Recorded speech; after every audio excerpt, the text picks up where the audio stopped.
You clap now. We'll see if you're still clapping in a little bit. Yeah, welcome to week 2.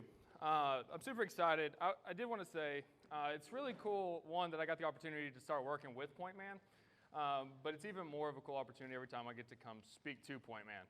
That's an awesome, it's something I cherish and something I think is an incredible opportunity that the church and God has given me the ability to do, and I think that's awesome. So I thank y'all for that. So this week we're starting week 2 of my journey. There's a saying in coaching that you never want to be the guy who follows the guy. You never want to be the coach who follows the legend. So I kind of got the shaft on this. I got week 2, and I'm following Scott, who, if you don't know, literally wrote the book. So bear with me a little bit. Yes, sir. Yeah, we can grab one more. While we're getting that book over there, I want to go ahead and get us started. And we'll talk about first, we'll just kind of recap last week and what we went over. So Pastor Scott started us off with point 1 just being literally that God is the start of everything. From the universe begins to everything that we attempt to do, God is the beginning of that. When we kind of restarted Pointman after the pandemic was over, God was the first thing we thought of, and then we built it off of that so that you guys and guys that aren't here yet would have an opportunity to grow closer to Him with a group of godly men. Next, God looked at how He wants to be known for who He is. God's greatest desire is to be known. Glory is the term we looked at last week, and in context for the Bible, glory is God is known, understood, and appreciated for who He is. Appreciated being an accounting term to literally mean for what He is worth. Sorry, we decided to have the door open and it's warm outside. But tonight I want to take us in a different direction. So tonight we're going to break down how God will be known, how God reveals Himself to us. As we dive into the conversation, I wanted to point out something. I don't know why it came to me this way, but it did. A few years ago, we did my journey as a church. And I went through the class, and I don't remember a lot because I have the worst memory on the face of the planet. I don't remember what I had for lunch yesterday. If I challenge anyone, I think I got hit in the head too many times playing ball, so it's just kind of filtered that way for me. But I remember this thought I had, and the thought was that there's almost an arrogance in the conversation, that it feels like God has this weird place that He's holding over us when we start talking about what He wants, which is to be known, and then how He reveals Himself to us. Something to think about here, though, and Pastor Scott pointed it out to me, was that it's not arrogance in the way that you and I think about it. Whenever if you and I were to put ourselves in the place that God has put in, the position He's put Himself in here, it would be arrogance. We'd be putting ourselves in the center of everything. We'd be wanting to show off what we could do.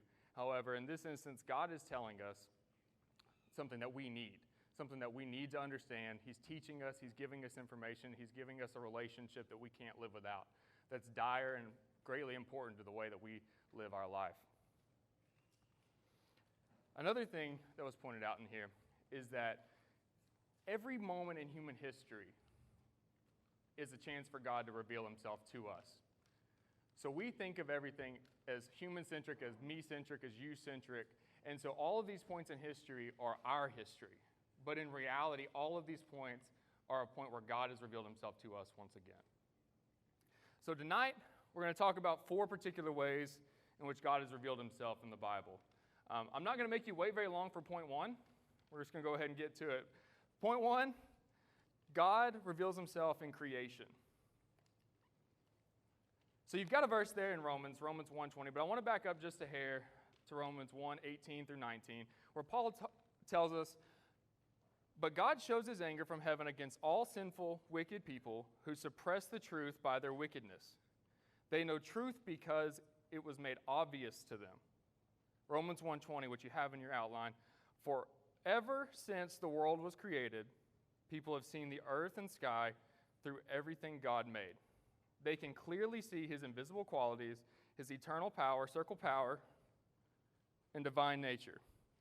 So they have no excuse for not knowing God." That's a lot in one verse to kick us off. But let's think about it a different way. There was an analogy given yesterday when we were having a conversation about it of a car being unveiled at a car show. So a car is so incredible, so magnificent, so outlandish that we can't even fathom this automobile that's under this tarp. So instead of them revealing the car to us in its entirety immediately, it's incrementally opened up to us. We see a headlight, we see a bumper, we see a hood, we see the doors. We're incrementally introduced to this car as we go through.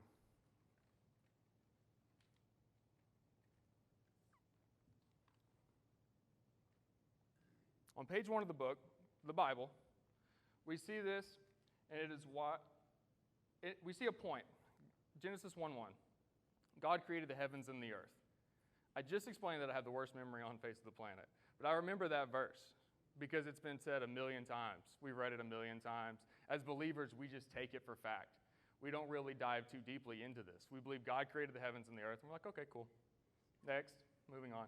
But what we don't really think about is we don't dive deeper into it about the power. Remember that word power that we circled earlier? That goes into that. Because creation and God's revealing himself through creation opens up a whole way of looking at the Bible that we may never have looked at it before. If we can believe that Genesis 1:1 is true, then the remainder of the Bible becomes completely reasonable and plausible. If you can create the heavens and earth with the breath of your mouth, then resurrection no longer becomes implausible. Healing the sick, making the blind see, all of these things become extremely possible through God. It's also why Genesis 1:1 is the most contested, likely the most contested point in the Bible by non-believers. Because of its power, because of its ability to prove the remainder of the Bible true, creating a hinge pin in the Bible, in our belief system, through Genesis 1:1. So have you ever been curious why God created in the first place? God creates the heavens and the earth. He creates light, dark, land, sea, animals, but then he creates us. The difference is heaven and earth can't know him.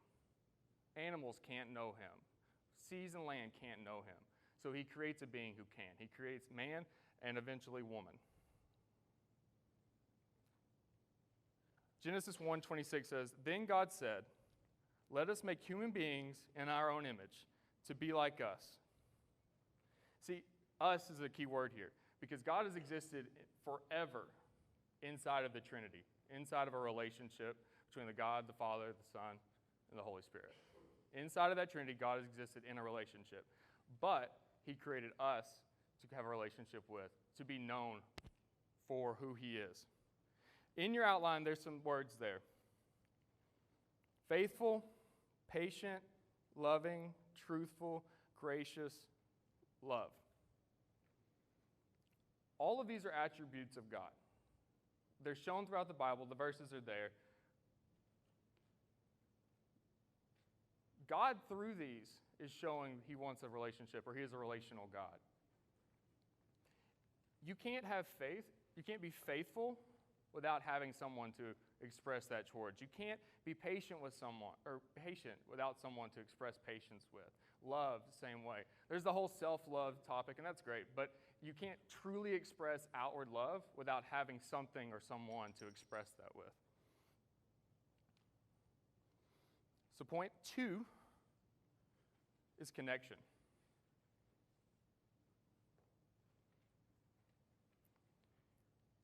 God honors and promotes relationships. He promotes a relationship between us and him, as well as me and you. There's a, if you haven't seen, this stuck out. If you haven't seen the new Thor movie, I'm not recommending it or saying you should go see it, but there's a scene in it where all of the gods are up in Omnipotence City. Omnipotence City, I don't know how maybe that was a little southern. But either way, all the gods are hiding in this place in the sky, little g gods that are in this storyline. They're separated themselves from the humans. They're separating themselves from the problems that are going on down below. And even in Omnipotence City, Zeus is above them. He sits on top of this floating platform protected against all the other gods from attacking him in this instance. Every time man creates a god, the god is a distant god. He doesn't seek a relationship. He may seek to toy with humans. He may seek to stand above them and look down upon. But our God, the God of the Bible, seeks a relationship with you. He shows himself in these attributes of himself that he wants to have a relationship. He wants to be a God of relationships. He wants to have active relationships between you and me, between man and man, man and woman. In Genesis 2:18. Then the Lord said, "It's not good for man to be alone. I'll make a helper for him." In that moment, he's recognizing, in this verse in the Bible, it's right at the time where the animals are being introduced to him. He's naming the animals. The earth, Adam has been given the Garden of Eden to exist within. He's realizing here that that's not enough for him. So God gives Adam woman, Eve. And in Genesis 1:27, so God created man in his own image. The image of God, he created him. Male and female, he created them. Them being the key word here. This is the covenant of marriage. God has given Eve to Adam, and inside of that covenant, he's expressing himself once again. He's revealing himself to us. Good or bad, we grow in relationships. So even the worst of relationships, there's knowledge and information to be gained out of that. In the great relationships, we get to express love and compassion and all of these traits. In bad ones, we get to express all the negative sides of those things. But we still grow through both. Without relationships, we stand alone. There's no growth. There's nothing to push that relationship forward within ourselves as well as outwardly towards others. Now we get to a hard part. So we pulled back the curtain a little bit more, and now we see the price tag. We can't afford it. God has given us a holy standard by which we have to live by. He's given us a set of rules and expectations of how we're going to operate throughout the world to create that holy relationship with him. I thought about it this way. If you've ever played baseball, you spend a lot of time in a cage. A lot of time you spend hitting off of a tee. A lot more than you'd probably like to. It's a little boring, a little tedious. But the difference is you get to set the tee. You get to set the height. You get to set the distance from the plate, in, out, up, down. Whatever it is, you're setting the parameters for that practice. So you've created the target. You're connecting with that target. Now, when you go into a game, there's a pitcher on the mound. Let's just assume he's actually good at his job. He may be awful, but let's assume he's good. He now is dictating where the target's going to be made, where the connection between ball and bat happens. So he's throwing the ball up, down, in, and out. He's making it drop, making it slide, doing whatever he has to do to make that hard on you. Now, the difference here, God's not trying to win. He's not trying to beat us. He's just giving us the target to hit. The pitcher, he's trying to beat you. It's his job. But the same factor applies. He's dictating the position in which contact is made. There's a Charlie Brown cartoon. I found it yesterday that Pastor Scott pointed out. In the cartoon, Charlie Brown's shooting arrows at a fence. He walks up with a paint bucket after the arrow sticks in the fence, and he draws a target around the arrow. He continues to do this, and he's a perfect archer. When God gives us this holy standard, he puts the target on the fence, and we have to shoot through it. We can't draw our own target. We can't change the standard by which he set for us. He can't change the rules and the set of expectations that God has given us. We have to reach that target. We have to do what we can to live up to that holy standard. We see it given to us in Genesis 2:15 through 17. 15 through 7 would be interesting. God places man in the Garden of Eden, where he is allowed to eat from the fruit of every tree, except from the tree of knowledge of good and evil. Why does God even do this? Why does he even give us the opportunity to screw it up? Without the ability to choose, without the ability to understand the difference, it's impossible for us to have a choice to follow this holy standard, to have that relationship with him. We just exist without it. If we're just walking along our whole life without the ability to make a wrong decision, then we're never going to choose to make the right one. We're never going to choose to make the holy choice and develop that relationship with him. Point 3 on your sheet is going to be commands. His commands are those set of instructions, those set of expectations. They do point us in that holy direction to have that holy relationship with Him. Romans 5:12. Man, these verses are getting me tonight. Romans 5:12. When Adam sinned, sin entered the world. Adam's sin brought death, so death spread to everyone. For everyone sinned. Underlined everyone there. God is known by His commands. Because Adam chose sin, we fell short of His standard of perfection. God's commands help reveal to us how God is and how broken we are. The commands of God keep us safe. They also reveal how far we have missed. How far away from that target we aimed, how far we swung and missed. Through the commands, we see our need for Jesus, and through the commands of God, we see the best life we possibly could live. So God's timing's perfect. Up to this point, He's shown us Himself through creation. He created all things. He showed us His power in that. He's shown Himself through connection, through the relationship with Him and the relationship with you and me. He showed Himself through His commands and that holy standard by which we live by. But we found we fell short. So God reveals Himself finally through Christ.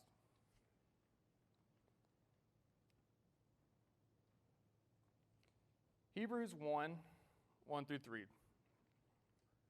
Long ago, God spoke many times in many ways to the ancestors through the prophets.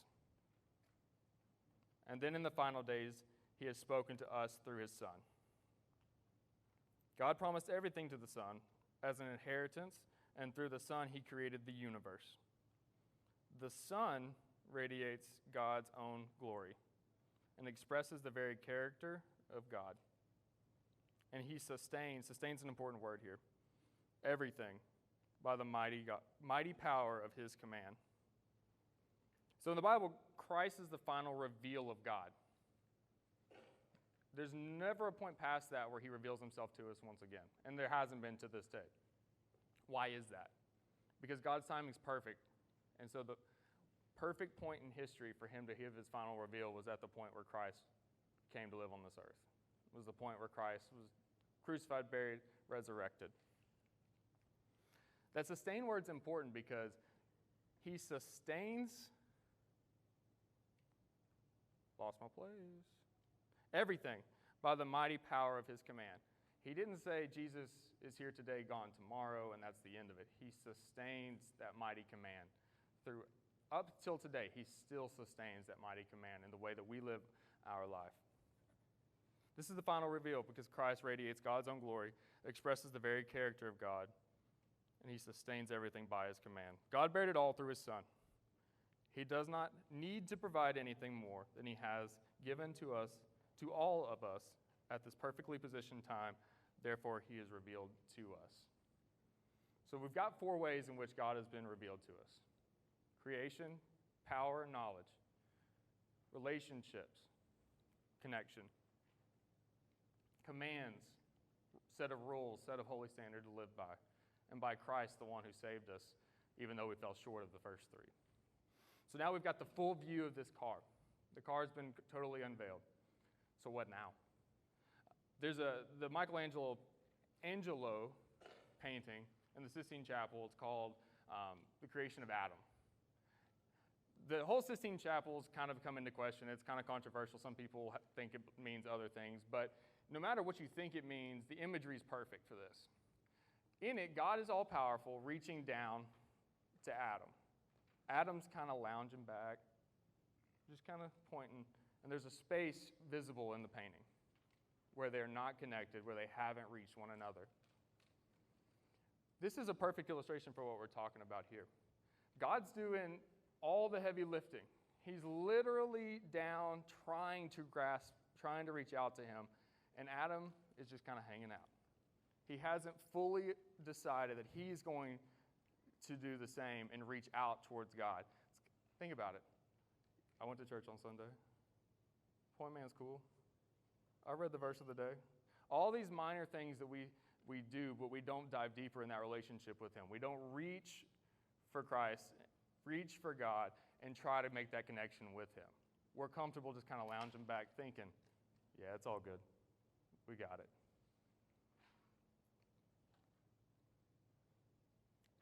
So that's what we need to think about. That's where we need to end. God's revealed himself to us. He's not going to do it again. The final reveal's been made. It's our time to make the choice to reach out to him. Now, before Ian comes back and we split up, I did want to say one thing about that. We're going to go to prayer groups in just a second, and there's going to be a sheet passed around like there was last week. On it, there's a column that says kids. There's a whole group of kids that come to the church every week, Wednesday night, every Sunday. We don't know the kind of manly impact that's in those kids' lives. We have a Father in God who's reaching down to us. We really need to think about reaching down to these kids and this next generation of people. For me, I grew up in a house where we went to church every Sunday, but I didn't have a male figure who reached out to God. I didn't know what that looked like till I got older and saw people who did know what that looked like. It would be impressive if we could show all the hundreds of kids that come to church here what that looks like by reaching out to them, by being an impact to them on a daily basis. I got to shout out Ian. Ian's whole group last week signed up to Working Kids at night throughout the semester, and that's incredible. That's awesome and deserves celebration and praise for sure. So thanks to all the guys who decided to do that. So think about that. When we go to groups, you'll have the opportunity to sign up again. My lovely wife or Lainey or somebody from the kids team will reach out to you this week and get you set up either a Wednesday or a Sunday. It's an hour either way.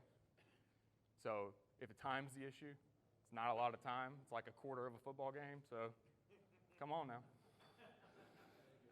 We don't miss a lot of those, so. All right. Well, thanks, guys.